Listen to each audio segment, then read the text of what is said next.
Ang Bulkang Mayon ay isa sa pinakasikat at pinakakilalang bulkan sa Pilipinas dahil sa halos perpektong hugis-apa o conical shape nito.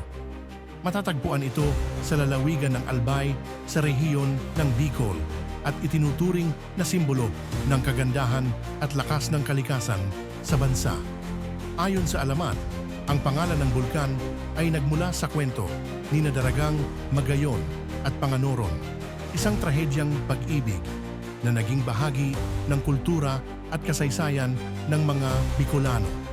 Dahil dito, hindi lamang ito isang likas na anyo, kundi isa ring makasaysayan at makabuluhang lugar. Ang Bulkang Mayon ay isang aktibong kompositong bulkan na may taas na 2,400 at 62 metro o 8,077 talampakan. Ang perpektong hugis nito ay nabuo sa pamamagitan ng paulit-ulit na pagputok ng lava at lahar sa loob ng mahabang panahon. Dahil sa kagandahan ng tanawin, dinarayo ito ng mga turista mula sa iba't ibang panig ng bansa at mundo. Sakop nito ang ilang bayan tulad ng Legazpi at Daraga at idineklara itong National Park noong 1938. Kilala rin ang Mayon bilang pinakaaktibong bulkan sa Pilipinas.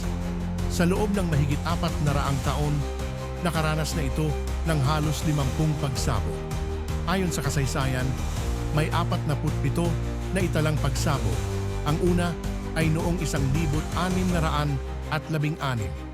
Isa sa pinakamalakas na pagsabog ay nangyari noong Pebrero 1, 1814, kung saan natabunan ng lava ang bayan ng Cagsawa at tinatayang 1,200 katao ang nasawi. Ang bell tower ng simbahan na lamang ang makikita ngayon bilang alaala ng trahedya. Noong 1973,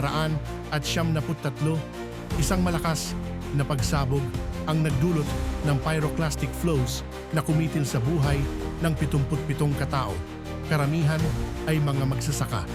Samantala, noong 1984, mahigit 73,000 katao ang inilikas mula sa danger zones, ngunit wala namang naiulat na namatay dahil sa maagap na babala ng P-Voltes.